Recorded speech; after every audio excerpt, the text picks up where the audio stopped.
అందరికీ నమస్కారం అండి.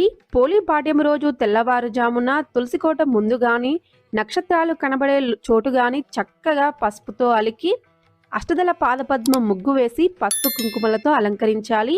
ఇలా ఒక బేషన్లో నీటిని తీసుకొని గంగా నదిగా భావించి పసుపు కుంకుమ బొట్లు పెట్టాలి.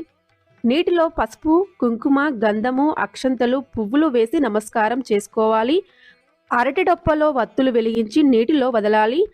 అరటి డొప్ప దొరకకపోతే ఇలా కొబ్బరి చిప్పను తీసుకుని దానికి కూడా పసుపు కుంకుమ బొట్లు పెట్టి 33 వత్తుల దీపాన్ని పెట్టి ఏకహారతి గాని అగరవత్తి గాని వెలిగించి దీపానికి కూడా పసుపు కుంకుమ గంధము పువ్వులు సమర్పించి నైవేద్యం సమర్పించి ఆరతి ఇచ్చి నీటిలో ఈ దీపాన్ని వదలాలి. ఇలా దీపాన్ని వదిలితే కార్తీక మాసం మొత్తం పూజ చేసిన ఫలితం కలుగుతుంది.